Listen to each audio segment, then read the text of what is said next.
शांति। अचानक ही ये part play करने का आदेश आ गया। क्लास तो अहमदाबाद के शारदा दीदी का था, पर वो बहुत व्यस्त हो गए, तो हमने सोचा कि इस बहाने अपने ब्राह्मण परिवार से मिलने का ये मौका है, थोड़ा सा एक्सपीरियंस शेयर करने का।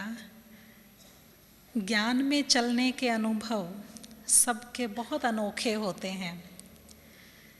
किसी किसी को बाबा ने बहुत इजीली ढूंढ लिया। माँ बाप ज्ञान में चलते थे, बच्चे भी ज्ञान में चल पड़े, अच्छा लगता रहा और आने लगे। किसी को ढूंढने में बड़ी मेहनत लगी, बहुत कोशिश करने पर भी बहुत अच्छे अच्छे ज्ञान के पॉइंट्स, बहुत पालना मिलने के बाद धीरे धीरे करके ज्ञान में चले। लेकिन जब चले तो बहुत अच्छे चले।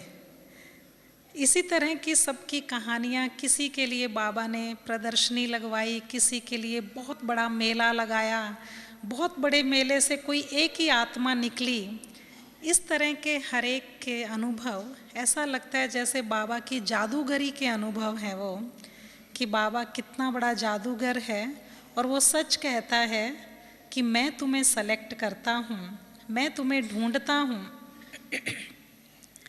इसी तरह का अनुभव मुझ आत्मा का भी रहा। ये लगभग उस शिव जयंती की बात है, 1984 में, आज से 22 वर्ष पहले। तो उस वक्त शायद 20 फरवरी को, तो 20 फरवरी 1984 में पंजाब के फिरोज़पुर डिस्ट्रिक्ट के एक छोटे शहर अबोहर में, वहाँ के दीदी भी यहाँ आए हुए हैं, तो वहाँ कोई एग्ज़िबिशन लगी थी। हमने तो वो एग्ज़िबिशन नहीं देखी, हमारे माता पिता देखने गए। तो लौकिक माता पिता ने देखी और उसके बाद वो कोर्स करने लग गए। कोर्स करते रहे, कब कोर्स पूरा हुआ, कब वो क्लास करने लगे, हमें नहीं पता। हमें बस ये पता था कि वो रोज़ आश्रम में जाते थे, हम उसे आश्रम ही बोलते थे। और उन दिनों वो नया ही शुरू हुआ था वहाँ, और सब लोग जानते भी थे आसपास के कि यहाँ एक वो कुछ सुनारों की धर्मशाला थी, तो वो ब्रह्म कुमारियों का आश्रम बन गया, लोग ऐसा ही बोलते थे। खैर वो जाने लगे, दिनों दिन उनको अच्छा लगने लगा, उनकी लगन बढ़ने लगी। तो घर में, गली में धीरे धीरे उनका विरोध होने लगा। आज भी जहाँ बहुत परिचय नहीं है, वहाँ लोग थोड़ा सा शक की नज़र से तो देखते ही हैं, पता नहीं ये क्या पढ़ाते हैं, पता नहीं ये क्रिश्चियन बनाते हैं, या पता नहीं ये कैसा ज्ञान है, हिंदू धर्म से अलग तो नहीं है। ये तो अक्सर ही बोलते हैं कि भाई बहन बनाते हैं, तो इस सच को तो वो दोहराते ही हैं। तो इस तरह करके बहुत सारी बातें गली में और हमारे घर में फैलने लगी। हमारी लौकिक दादी, तो उन्होंने उनको देखा, उनकी लगन बढ़ती जा रही है, तो उन्होंने कहना शुरू कर दिया कि बस बहुत हो गया ना, आपने 7-8 दिन का सत्संग ही तो बोला था, अब क्यों जाते हो वहाँ। तो उन्होंने उनको, माता पिता को रोकना शुरू कर दिया, उनका थोड़ा थोड़ा विरोध करना शुरू किया। फिर भी वो जाते रहे, क्योंकि उस वक्त हम 10th क्लास के एग्ज़ाम दे रहे थे, मात्र 14 साल की उम्र थी, 14 साल। तो इस तरह से वो जाते रहे। सुबह जल्दी उठना शुरू हो गया, सुबह की क्लास करने लग गए, उनके व्यसन छूटने लगे। लौकिक पिताजी में बहुत सारा चेंज नज़र आया। वो चेंज ये था कि उनको स्मोकिंग की बहुत आदत थी, धीरे धीरे स्मोकिंग छूट गई, शराब पीना छूट गया।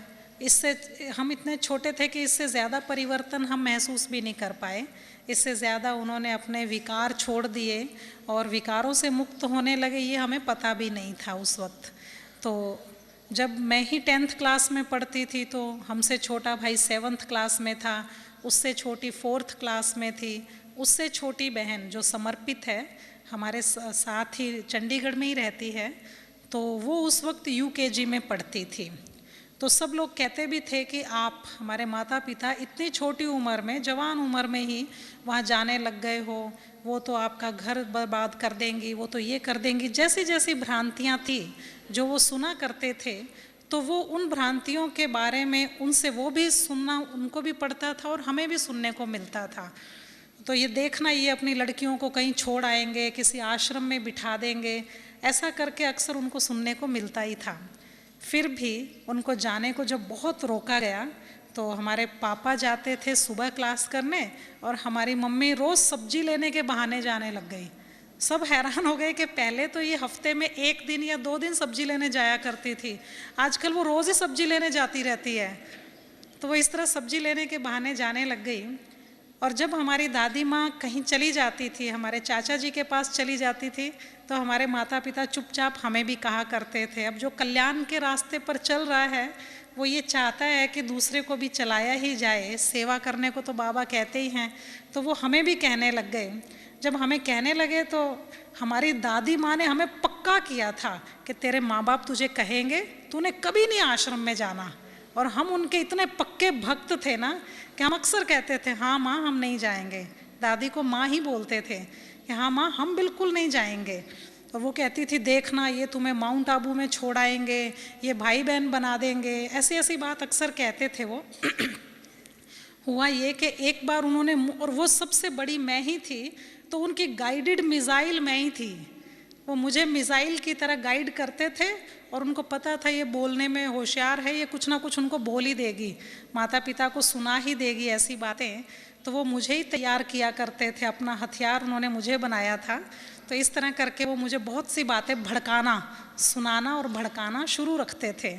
तो एक बार दादी रत्न मोहिनी जी अबोहर शहर में वहाँ पहुँचे सेंटर पर, और इसकी भनक हमारी दादी माँ को पड़ गई, लौकिक दादी को। और उन्होंने मुझे सुबह से पहले दिन से ही कहना शुरू कर दिया, देख इनकी दादी आई हुई है माउंट आबू से और वो इनको राखी बंधवाएगी और इनको माउंट आबू ले जाएगी।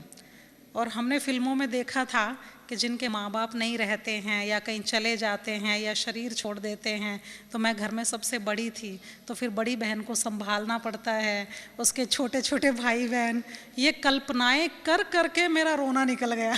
मुझे लगा कि ये माँ बाप चले ही गए हैं और वो जो यूकेजी में पढ़ती है बहन, फिर उससे बड़ी बहन, फिर उससे छोटा भाई, उससे बड़ा भाई, वो सब मेरे से छोटे थे, इन सब की जिम्मेवारी मुझ पे आ गई है, मुझे संभालने पड़ेंगे। ये सोचकर ही हमारा रोना निकल गया। मैंने कहा ये तो बड़ी गड़बड़ बात हो जाएगी। बस सुबह सुबह ही जैसे ही वो क्लास के लिए गए, संडे का दिन था, हमें नहीं याद कि संडे था या क्या था, उस दिन पता नहीं चला, और वो छोड़कर चले गए। 7 बजे वो वापस आ जाते थे, लेकिन उस दिन 7:15 बज गए, 7:30 बज गए, 8 बजने वाले थे और वो नहीं आए। तो जैसे ही वो नहीं आए तो बस वही बात खटकना शुरू हो गई, वो लगता ले गई, वो दादी जो है ना वो इनको माउंट आबू ले गई है। अब ये सोच के अंदर इतना गुस्सा और अंदर इतना दुख भरा हुआ था कि साइकिल उठाई। मुझे याद है वो दिन बड़ी तेज़ी से मैं चला के गई, मैंने एक नीले से रंग की फ़्रॉक पहनी हुई थी और मैं बहुत तेज़ साइकिल चला के गई। और बाहर जाते ही सेंटर के बाहर ही मैंने बड़े ज़ोर से कहा हमारी मम्मी को बाहर भेज दो। तो वो दीदी जैसे बोलते हैं बड़ी शांति से, बड़े ठंडक से, तो पुष्प दीदी थे, उन्होंने कहा नहीं तुम अंदर आ जाओ। मैंने कहा मुझे नहीं अंदर आना, आप मेरी माता को अंदर, मेरी मदर को अंदर बाहर भेजो। तो उनको लगा अब इतने गुस्से में है तो शायद कुछ ज़ोर से ना बोले, उन्होंने चुपचाप अंदर जाके हमारी मम्मी को बाहर भेज दिया। अब वो आई जैसे ही बाहर, हमने कहा आप आगे आगे चलो। तो वो कहती बात क्या हुई है, मुझे कोई पता नहीं, आप आगे आगे चलो। मुझे लगा एक को तो बचा के ले जाऊँ मैं पीछे पीछे पापा अपने आप आ ही जाएंगे तो ये सोच के मैं, अब बात कोई मिल नहीं रही थी क्योंकि मैं तो हमारी दादी के द्वारा गाइड की हुई थी। तो मैंने कहा कि आप प्लीज़ आगे आगे चलो, बस पीछे मुड़ के भी नहीं देखना और आगे से कभी आश्रम में नहीं आना आपने। वो कहती बात क्या हुई है, बात क्या हुई, हमने स्कूल नहीं जाना था। वो कहते आज तो संडे है अब ये भी गुस्से में याद नहीं रहा कि संडे है। फिर हमने कहा कि हमने भूख नहीं लगती, क्या हमने नाश्ता नहीं करना था।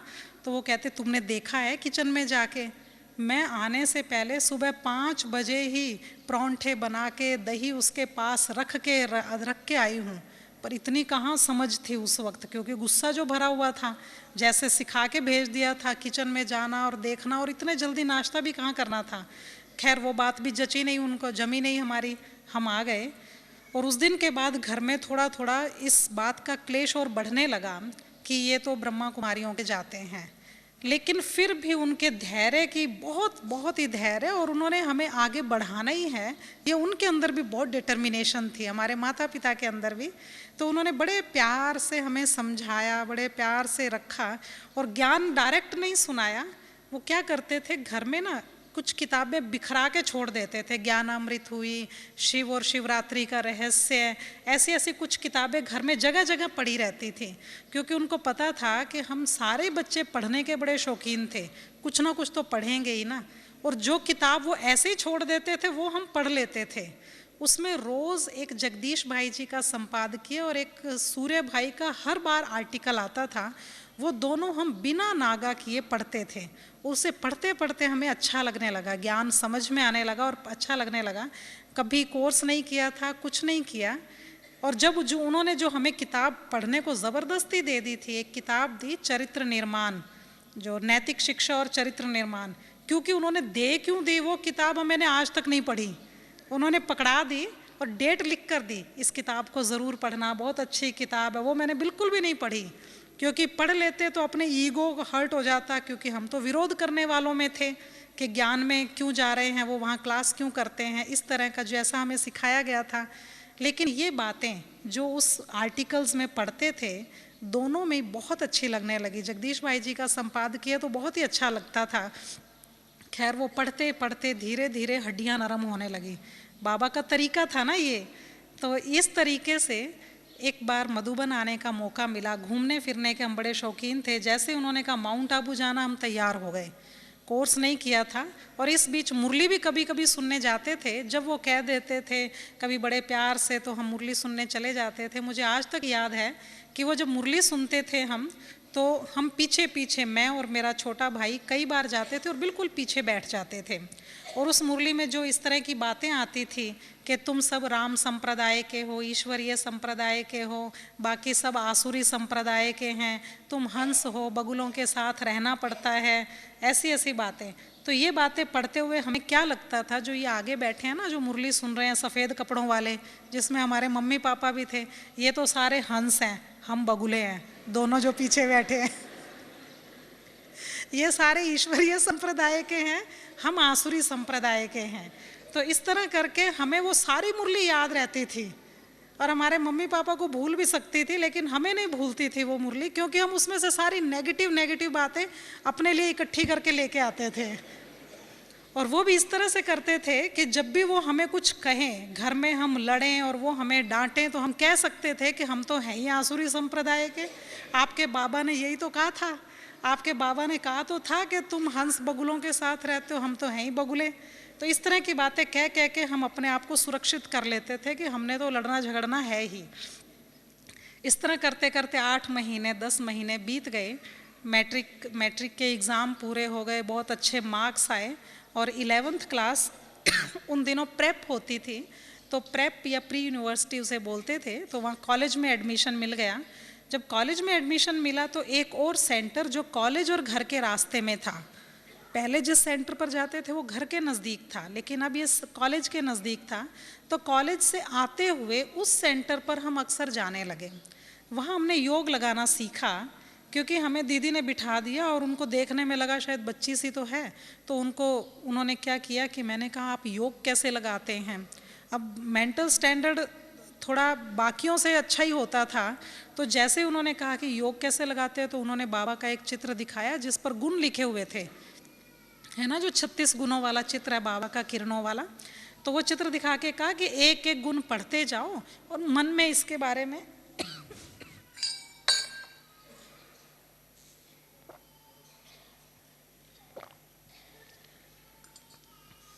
इसके बारे में सोचते जाओ।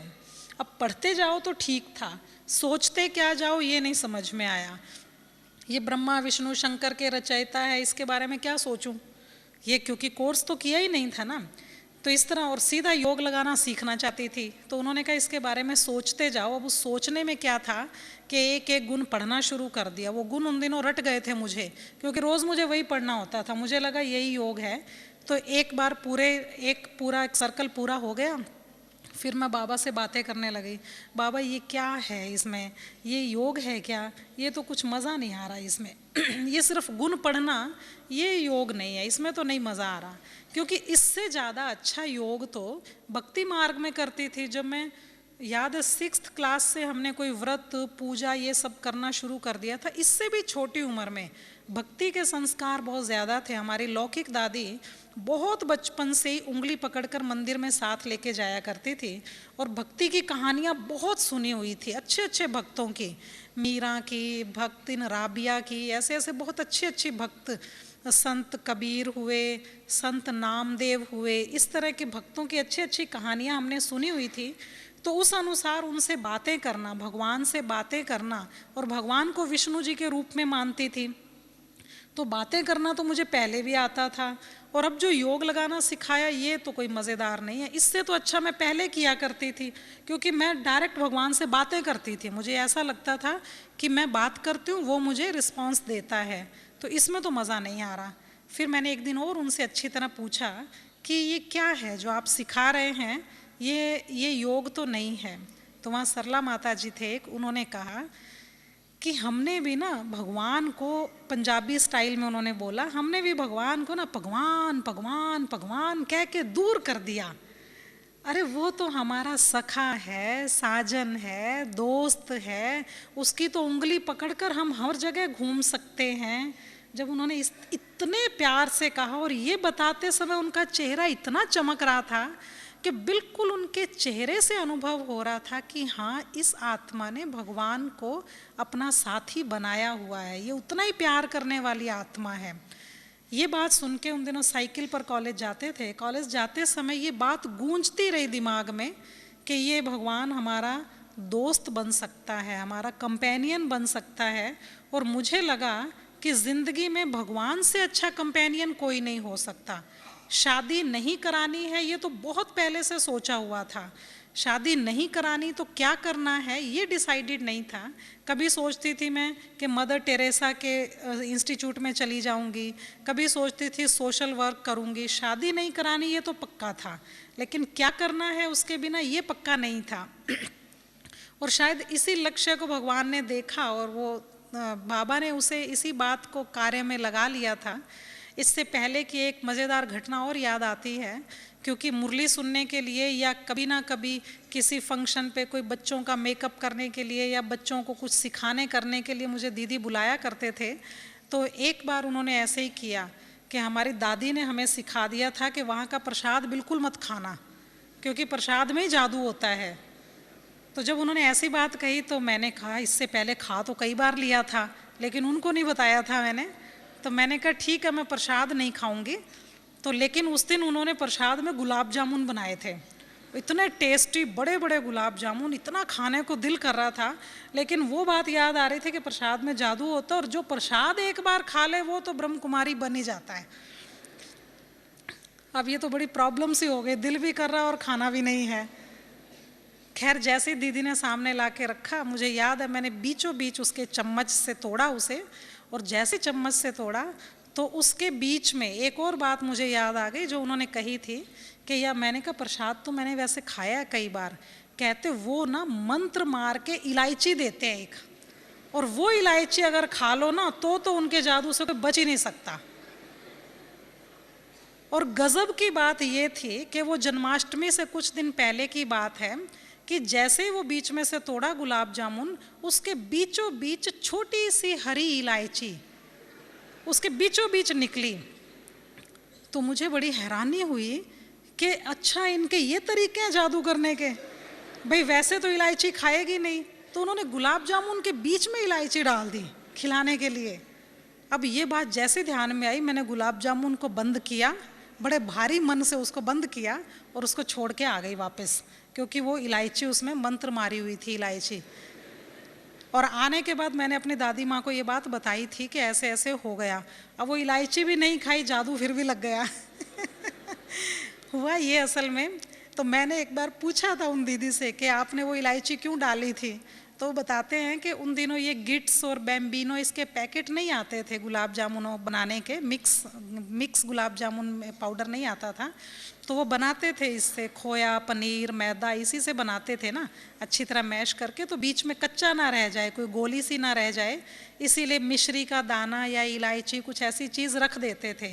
तो कुदरती वही तुम्हारे पास आ गई होगी जिसमें छोटी सी इलायची रखी थी, ताकि वो बीच में कच्चा ना रह जाए, सिर्फ इस पर्पज़ के लिए वो किया था। तो वो भी एक घटना ही बन गई थी। खैर उसके बाद हम रोज़ वहाँ जाने लगे और उन दीदी ने हमें योग लगाना जो सिखाया, तो योग लगाने के बाद जो बातें किया करती थी मैं, वो बातें मुझे ज़्यादा अच्छी लगने लगी, योग से ज़्यादा अच्छी वो बातें लगने लगी। और एक बार उन्होंने, हमारी मम्मी ने कहा होगा कि इसको ज्ञान तो ज़रूर सुनाना कभी ना कभी, तो मुझे वो जैसे कॉलेज से आई तो मैं सिर्फ योग करती थी, बाबा कमरे में बैठती योग करती और बहुत मज़ा आता था। 1 घंटा बैठी रहती, पता नहीं क्या क्या करती थी, उस 1 घंटे में क्या क्या बातें करती थी, और उसके बाद उठ के आ जाती थी। कभी हफ्ते में 1 दिन, कभी हफ्ते में 2 दिन। तो एक दिन जैसे कि होती आदत हम बहनों की कि आए तो कोई ज्ञान तो ज़रूर सुनाना है, तो एक दिन उन्होंने कहा कि ये प्रदर्शनी लगी हुई है क्लासरूम में, ये तो देख के जाओ। मैंने कहा देखा, फिर वही तरीके इनके ज्ञान सुनाने के, ज्ञान तो मैंने सुनना ही नहीं है। तो मैंने कहा अच्छा मैं अपने आप देख लूँगी, मैंने उनको कहा मैं अपने आप देख लूँगी, देखनी तो है। तो सारे क्लासरूम में चक्कर लगा के एक चित्र पर मैं ठिठक गई। वो चित्र क्या था, बहुत बड़ा सा कुंभकर्ण लेटा हुआ है और ब्रह्मा कुमारी उसके कान में ज्ञान अमृत डाल रही है और दूसरे कान से वो निकल रहा है।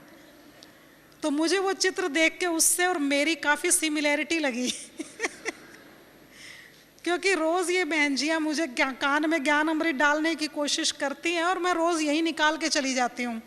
मैं सुनती तो थी नहीं उनका ज्ञान, और आती भी लगभग रोज़ ही थी, कॉलेज से आते हुए रोज़ ही आती थी, अच्छा लगता था। वहाँ का सबसे अच्छी बात थी कि जितनी शांति और पवित्रता थी उसके वाइब्रेशन खींचते थे, हर एक को खींचते हैं, ये एक सबसे बड़ी प्राप्ति थी।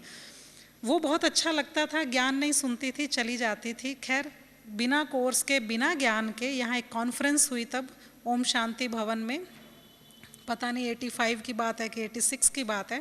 उससे पहले बाबा से मिलने हमारे माता पिता आ चुके थे और दोनों छोटी बहनें मिलने आई थी, क्योंकि वो दोनों छोटी बहनें तो बहुत छोटी थी ना, वो तो सेकंड थर्ड में हो गई थी, तो वो ज़्यादा सात्विक थी, उसको तो माँ बाप जैसे कहें वैसे ही करना था।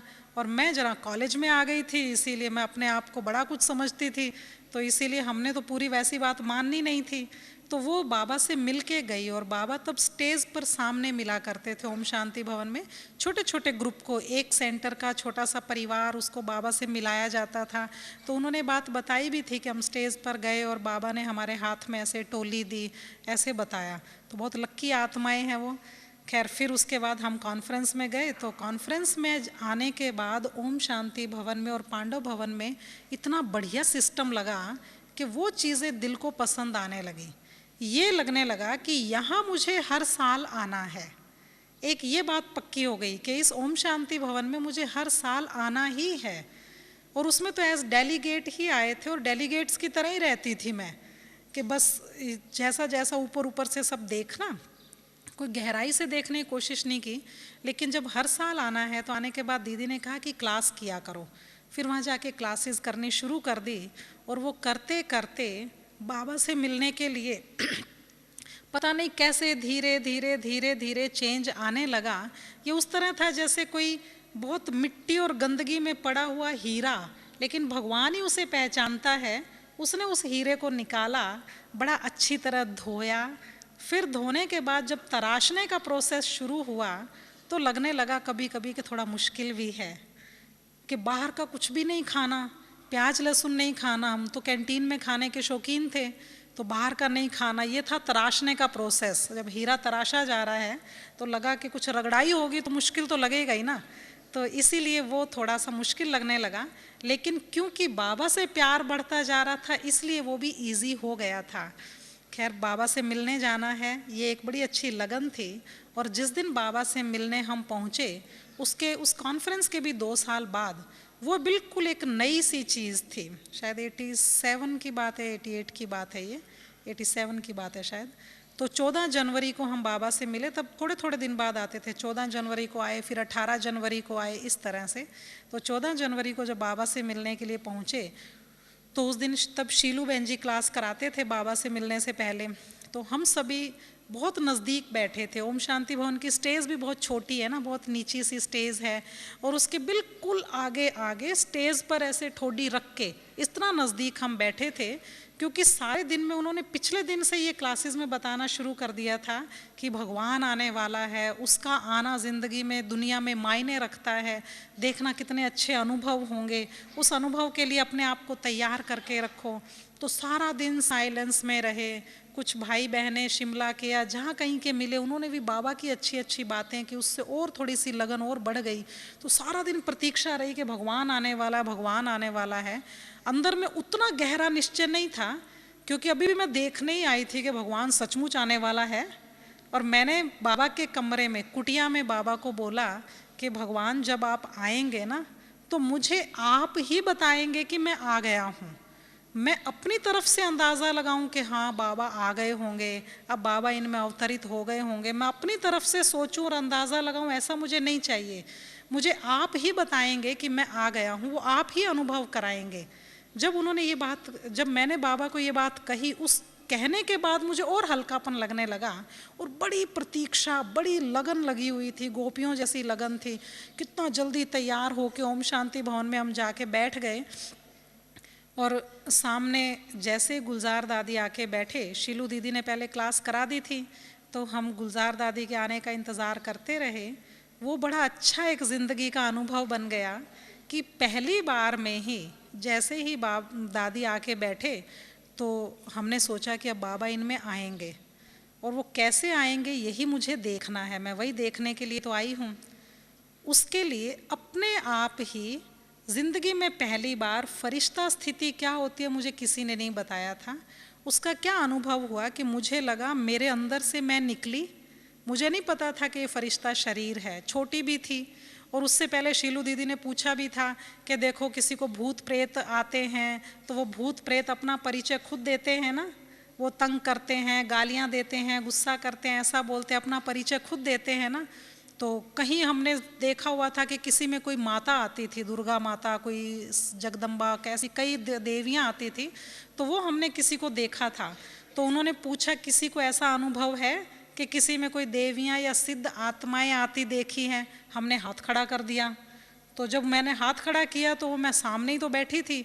उन्होंने कहा देखो इस बच्ची को भी अनुभव है, इस बालकी को भी अनुभव है। तो मुझे लगा शायद नहीं होना चाहिए था, मैंने शर्म के मारे हाथ नीचे कर लिया मुझे लगा शायद कुछ गलत हो गया, शायद हाथ नहीं खड़ा करना चाहिए था। फिर उसके बाद इंतज़ार शुरू हो गया, और जैसे ही बैठी थी तो मुझे लगा कि अंदर से मेरा ही अपना एक लाइट का शरीर निकला। मुझे नहीं पता सूक्ष्म लोक कैसा होता है, कभी कोई साक्षात्कार नहीं हुआ, कभी कोई ध्यान में नहीं गई, कोई ट्रांस का अनुभव नहीं है ये, लेकिन इतना क्लियर खुली आँखों से लग रहा था कि मैं बाबा के सामने हूँ। ब्रह्मा बाबा के लाइट के शरीर में, मस्तक में शिव बाबा हैं, वो बिल्कुल साफ चमकते दिखाई दे रहे हैं। मैं उनके सामने हूँ और बिल्कुल बच्चों की तरह उनका हाथ पकड़ कर कह रही हूँ बाबा नीचे चलो ना, बाबा प्लीज़ चलो ना नीचे, सब लोग इंतज़ार कर रहे हैं।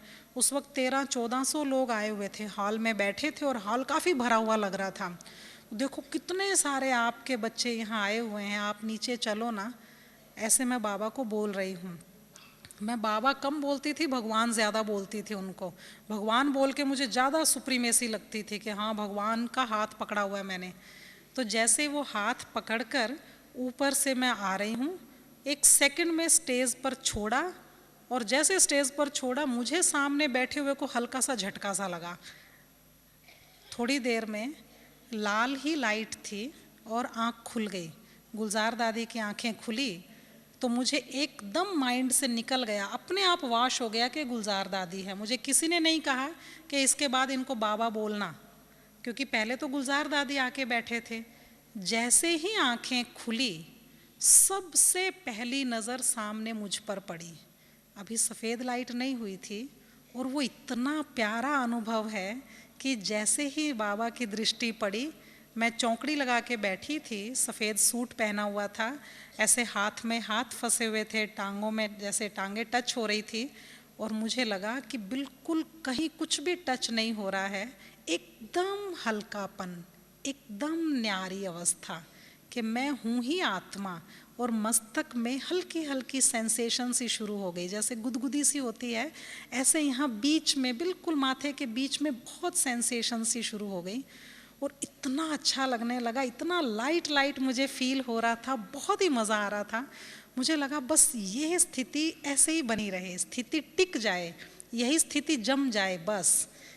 तो पहली बार मुझे वो सोल कॉन्शियसनेस क्या होता है, एकदम शरीर हल्का हो जाना या लाइट अलग हो जाना, ये अनुभव क्या होता है, ये बाबा की दृष्टि से ही हुआ था। मैंने कभी ऐसी कोई प्रैक्टिस नहीं की थी, तब तक सीरियसली लिया भी नहीं था। बाबा ने खुद दृष्टि दी, एकदम आत्मा को शरीर से डिटैच किया और इतना मज़ा आता रहा, मुझे लगा कि बाबा की दृष्टि मुझ पर से हटनी नहीं चाहिए। लेकिन वो तो बाबा है ना, उसने तो सबको निहाल करना था। उनकी नज़र जैसे ही घूमना शुरू हुई, मेरा सिर साथ साथ उनके घूमता रहा और आँखों से आंसू बहने शुरू हो गए। मुझे लगा कि मुझे छोड़कर बाकियों को क्यों देख रहे हैं। इतने आँखों से आंसू बहते रहे, बहुत दिल से आँखों से आंसू निकलते रहे।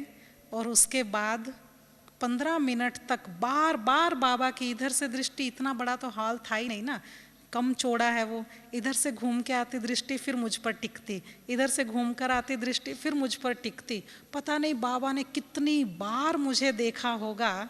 और उसी दृष्टि लेते लेते ही मैंने कम से कम 50 बार मन में ये बोला था, बाबा मैं आप ही की हूँ, बाबा मैं आप ही की गोपिका हूँ, बाबा मैं आप ही की पार्वती हूँ। जो मैंने कभी नहीं सोचा था, ना डिसाइड किया था, उस दिन मैंने कई बार ये बात बोली। और उस बोलने के बाद बाबा की मुरली शुरू हो गई, सफ़ेद वो सबने माइक आगे रख दिया गया, सबकी डायरियाँ निकलने की आवाज़ आने लगी। मैंने ना डायरी खोली, लेकिन मुझे याद है उस मुरली में बाबा ने शब्दों पर बहुत बार बार जोर दिया था। ब्राह्मणों के मुख से कोई अपशब्द नहीं निकलना चाहिए, ब्राह्मणों के शब्दों से भी कितनी सेवा होती है, वरदानी बोल निकलने चाहिए। तो इस तरह बोल और शब्दों पर बाबा की मुरली थी।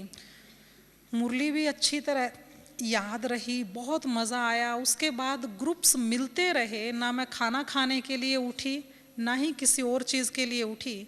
तो बाबा के सामने स्टेज पर ग्रुप्स जाते थे, तो जब हमारी बारी आई, बाबा के सामने हम गए, तो उसमें बाबा सिर्फ टोली दे रहे थे और कभी कभी ग्रुप खड़ा हो जाता था तो सिर्फ एक लाइन बोलते थे वरदान के रूप में। तो उस वक्त बाबा के सामने हाथ किया, बाबा ने अपना हाथ उस पर रखा, टोली दी, तो इतना इतना सॉफ्ट टच था, एकदम रुई जैसा सा टच। बाबा की उंगलियां मेरे हाथ को स्पर्श की, टोली रखी और उस वक्त बाबा ने कहा, सदा स्नेह की छत्र छाया में पलने वाली हो। ऐसा कह के बाबा ने हाथ हटाया। वो टोली तो हमने खा ली, दूसरे हाथ में रख ली, लेकिन उस हाथ को बड़ा ही सॉफ्टली बंद करके ही रखा। कितनी देर तक उसमें वो टच लगातार फील होता रहा, बहुत ही अच्छा लगा। तो बाबा के प्यार का और अशरीरी अवस्था का अनुभव करवाने का ये इतना प्यारा अनुभव था जो मुझे ज़िंदगी में आज तक नहीं भूला। उसके बाद से योग लगाना क्या होता है मुझे हमें किसी से पूछना नहीं पड़ा, क्योंकि इतना प्यार से याद करना और उसके प्यार को याद करते रहना ये कितना सहज योग है।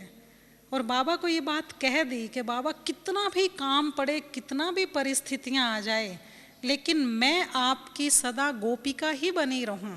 एक ये मुझे एक अंदर का ये चाहत या फरियाद या ये बाबा के सामने एक बात कह दी थी कि ये वाला रूप मुझसे कभी ना छीन लेना, आपके जिम्मेवार हो गए, बड़े हो गए, अब वो इमोशनल वाली स्थिति ना रहे, ऐसा ना हो।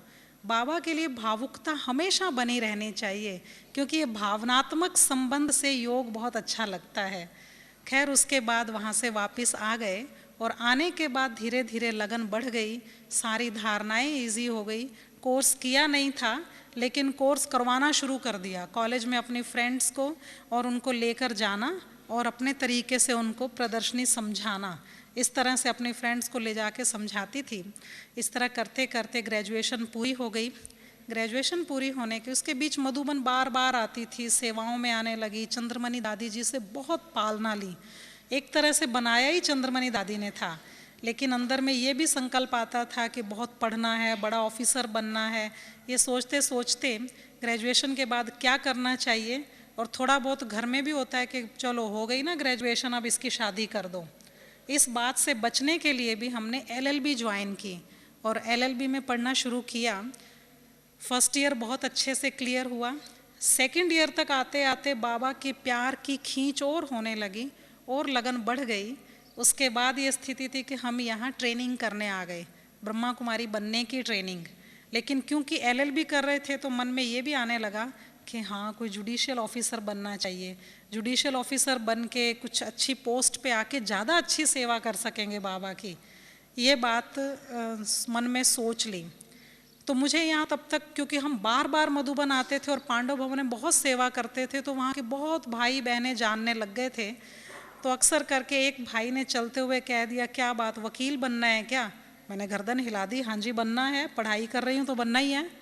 तो उन्होंने कहा, वकील कभी योगी नहीं बन सकते, वकीलों का योग नहीं अच्छा लग सकता वकालत करते हुए। तो मुझे लगा हाँ ये बात तो ठीक है भाई, जहाँ सारा दिन आप कहीं ना कहीं मामले को उल्टा करने में और सुलटा करने में लगे रहेंगे, जहाँ देहधारियों के बारे में इतना कुछ सोचना पड़ेगा, वहाँ भगवान के बारे में सोचने की फुर्सत कैसे मिलेगी। तो मुझे उन भाई की बात भी अंदर बैठ गई और मुझे लगा कि मुझे वो बनना चाहिए कि जिसके आगे पीछे वकील घूमते रहें। और सचमुच इसका बड़ा अच्छा अनुभव एक बाद में रहा। खैर उसके बाद LLB सेकेंड ईयर पूरी कर ली और सेंटर पर रहने लग गई थी, यहाँ ट्रेनिंग की। ट्रेनिंग के जाने के बाद ही, तब तक तो यही था कि जुडिशियल ऑफिसर बनना है, लेकिन फिर बाबा ने उस एक दुविधा को भी ख़त्म कर दिया, यहीं पर ही ख़त्म किया। और वो कैसे ख़त्म किया कि हम सिर्फ 22 कुमारियों की ट्रेनिंग हुई। उस वक्त उस ट्रेनिंग में सिर्फ 22 कुमारियाँ आई थी। 89 की बात है ये। 89 में अभी जाने के बाद सेकेंड ईयर के एग्ज़ाम देने थे, तब शायद 90 हो जाता, 1990, और फिर 91 में LLB पूरी हो जानी थी और हो गई थी वो तो पूरी।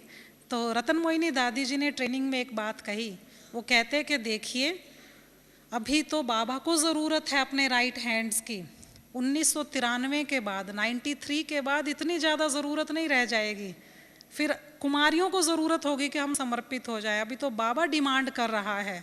मुझे लगा कि जब तक आदमी की कदर हो ना तभी हो जाना चाहिए। जैसे बच्चा रो रहा हो ना, तो रोते हुए उसको तब में मान जाना चाहिए जब तक माँ बाप उसे मना रहे हों। कहीं वो इरिटेट होकर उसको मनाना छोड़ दे, बेचारा कब तक रोता रहेगा, आखिर तो चुप होना ही पड़ेगा ना। तो जब तक चुप करा रहे हो उसी दौरान ही चुप हो जाना चाहिए, तो उसकी कदर बनी रहती है।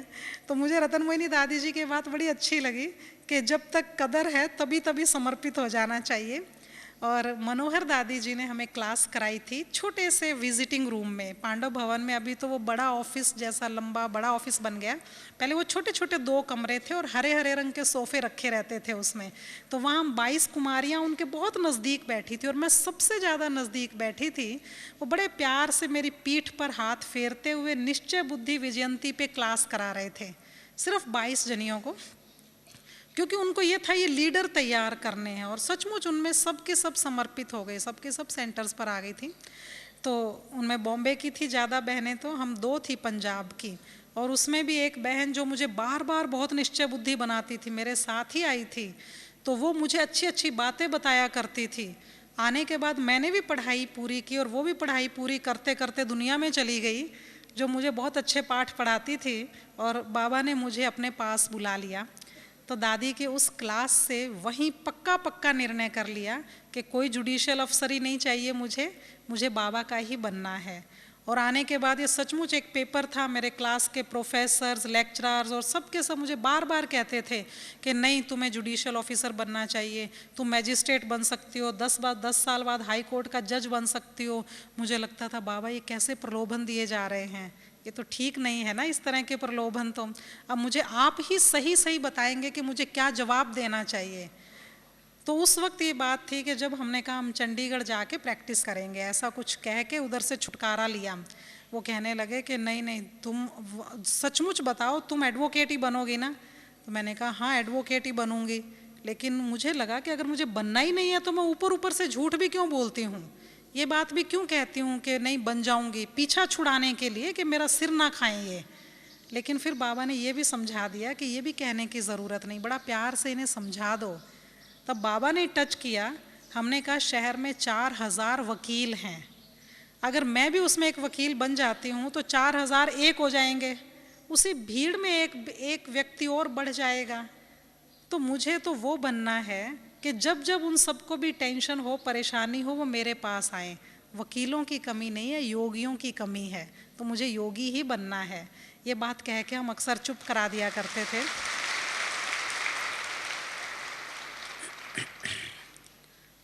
बाबा ने मुझे वहाँ से पढ़ाई पूरी होने के बाद चंडीगढ़ आने का मौका दिया। मुझे चंद्रमणि दादी जी ने चंडीगढ़ भेजा था और अचल दीदी की छत्र छाया में, अचल दीदी की पालना में हम पलने लगे। वहाँ आके हमने सेवाएं करनी सीखी, कोर्स कराना, फिर उसको आगे और अच्छा कराना और अच्छा बढ़ाना, ये कोर्स वगैरह सेल्फ मैनेजमेंट कोर्सेज करवाना, वो ट्रेनिंग के लिए भेजते रहते थे और हम सीख कर उसको सिंसियरली उस पर मेहनत करते थे। उससे ज़्यादा अच्छी बात ये थी कि वहाँ योग का वातावरण बहुत अच्छा था, बहुत सेट शेड्यूल है, उसी शेड्यूल पर आपको बैठना ही है। तो जिसका नहीं योग लगता उसका भी योग लगने लग जाता है। देखा हमने सारी क्लास में बहुत लगन थी। तो इस तरह करते करते एक बहुत ही अच्छा वो तारतम्य बना ही रहा कि सेवाएं भी खूब करनी है लेकिन योग भी ना भूल जाए उसके बीच में। तो वहाँ बहुत कुछ सीखने को मिला, क्योंकि सेवा करते हुए बैलेंस सीखने को मिलता है और सेवाओं से दुआएं मिलती हैं। जितनी आत्माओं को आप पावन बनाते जा रहे हैं, तो जब मुझे कोई भी ये बात कहता था कि आप एलएलबी करने के बाद भी ऐसा ही कर रहे हैं या यहाँ समर्पित ही हो गए, आप तो ये सेवाएं कर सकते थे, उसका एक बहुत अच्छा अनुभव देखा हमने कि हमारे यहाँ हाई कोर्ट के जज 2-3 बार आए तो चंडीगढ़ में, तो वो एग्जीबिशन देखने आते थे या वो जन्माष्टमी की झांकियाँ देखने आते थे। तो उन्होंने एक बार कहा कि आप हमें कोर्स, जो मेडिटेशन कोर्स के लिए हम उन्हें कहते थे, वो कहते थे आप हमारे यहाँ आके करवा दीजिए, हम कुछ परिवार इकट्ठे हो जाएंगे, हम सब आए तो वो प्रेस में एक बात बन जाती है कि वो फलां हाई कोर्ट के जज, वो जज वहाँ ब्रह्मा कुमारीज का ज्ञान सुनने जाते हैं। तो उनको लगता है जैसे कुछ अलग से पर्सनल सा हो जाता है, तो इसीलिए अगर आप उधर आ जाएं तो अच्छा रहेगा। और वहाँ के चीफ जस्टिस उस वक्त थे श्रीधरन, और उनकी वाइफ देवदत्ता श्रीधरन रोज़ आया करती थी। वो साईं बाबा की भक्त थी लेकिन रोज़ मेडिटेशन सीखने हमारे पास आती थी और उसको बड़े प्यार से पढ़ाते पढ़ाते भी उसके दिल में ये बात बैठ गई कि ये मेडिटेशन मुझे करना ही है, यही सीखना है। तो उन्होंने अपने घर जब बुलाया, कुछ 5-6 जजेस, उनकी फैमिलीज़, इस तरह करके वो 22 लोग, 22 डिग्नेटरीज, 22 वीआईपीज उस घर में इकट्ठे थे। उनकी बाकायदा गाड़ी लेने के लिए आई, गाड़ी के सामने एस्कॉर्ट की गाड़ी, पीछे उनके वो दूसरी जो उसमें अर्दली और गनमैन वगैरह होते हैं, सिक्योरिटी की गाड़ी थी। तो उन 3 गाड़ियों में बीच की गाड़ी में हम जा रहे थे। अब वहाँ से उस वक्त मेरी उम्र सिर्फ 22 वर्ष थी और मैं उनको कोर्स कराने जा रही थी। जब वहाँ पहुँचे तो एक जज साहब ने मेरे कार का दरवाज़ा खोला, बाकी सब लाइन में खड़े थे। उन्होंने बड़े प्यार से, बड़े रिस्पेक्ट से सबने झुक झुक के नमस्ते की और हमने वहाँ बैठ के उनको ज्ञान सुनाया। और ये ज्ञान सुनाते हुए आप सोचो बाबा से कितना कितना प्यार का मुझे अनुभव हो रहा था कि ये रिस्पेक्ट सिर्फ और सिर्फ भगवान ही दिला सकता है। किसी में इतनी मजाल नहीं कि जो खुद एक सिंपल सी, अगर मैं एडवोकेट भी बन जाती, अगर मैं जुडिशियल ऑफिसर भी बन जाती, तो भी इतने बड़े ऑफिसर्स के सामने मैं सर सर सर सर करती घूमती रहती। और बाबा ने सिर्फ पवित्रता की ताकत दे के, एक पवित्रता का ज्ञान दे के, अपना ऊंचा ज्ञान दे के, इतनी ऊंची धारणा, आध्यात्मिकता की धारणा और पवित्रता की धारणा की वजह से उन सब के सामने रिस्पेक्टेबल बना दिया। किस चीज़ की कमी छोड़ी? कोई हमें पैदल नहीं जाना पड़ा, कोई रिक्शा पर नहीं जाना पड़ता। जहाँ जाती हैं बहनें गाड़ियों में ही जाती हैं, उनको गाड़ियाँ अपने घर में रखने की ज़रूरत नहीं है। जिसको भी कहो, जिसका आपने जीवन संवारने के आप निमित्त बने हैं, जिसको आपने व्यसनों से मुक्त किया है, जिसकी शराब बीड़ी छुड़ाई, जिसको विकारों से मुक्त किया, क्या वो अपनी गाड़ी तक ऑफर नहीं करेगा? क्या गाड़ी, घर, सब कुछ लोग ऑफर करने को तैयार हैं, क्योंकि दुखी है ना आत्माएं। हमारा काम सिर्फ और सिर्फ पावन बनाने का है। हमने तो सिर्फ आत्माओं को पावन बनाना है, चीज़ें तो इकट्ठी करनी नहीं है, क्योंकि चीज़ें तो लोग हमें इकट्ठी करके देंगे कि प्लीज़ इन्हें यूज़ करें, ये साधन यूज़ करें ताकि ये पवित्र हो जाए। वो ये चाहते हैं। तो इतनी रिस्पेक्ट, इतना प्यार, कोई धन की कमी नहीं, कोई पहनने के कपड़ों की कमी नहीं, किसी भी चीज़ की कमी भगवान रहने नहीं देता है, अगर सिर्फ उसे अपना ये छोटा सा जीवन सौंप दिया जाए। क्योंकि ये जीवन वो संवारेगा ना, अब उस जीवन को वो संभालता है, तो वो संभालेगा तो बहुत अच्छा ही संभालेगा। तो इसीलिए बाबा के प्यार का, उसके दिए हुए स्वमान का ये एक बहुत बहुत ही प्यारा सा अनुभव हमारी लाइफ में रहा कि बाबा ने कभी कहीं भी हार नहीं देखने दी कि चलो तुम यहाँ फेल हो गए, तुम एक साइड होकर बैठ जाओ। ऐसा तो कभी हो ही नहीं सकता, क्योंकि सर्वशक्तिवान खुद साथी बना रहा। उसने हर तूफान में, हर परिस्थिति में हाथ पकड़ के रखा। इसीलिए घर परिवार कहीं से कोई प्रॉब्लम आई नहीं। लौकिक माता पिता ज्ञान में सब परिवार अच्छा, जहाँ अलौकिक में आए तो बहुत ही अच्छा, चंडीगढ़ में बहुत अच्छा बड़ा परिवार मिला। उसके बाद नज़दीक ही एक और सेंटर पर आजकल बाबा ने सेवा के निमित्त रखा हुआ है, तो वहाँ आजकल सेवाएं दे रहे हैं। ओम शांति। अभी 2 मिनट याद में बैठेंगे, फिर उठेंगे यहाँ से। 2 मिनट सब बैठ जाएं।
खुशियों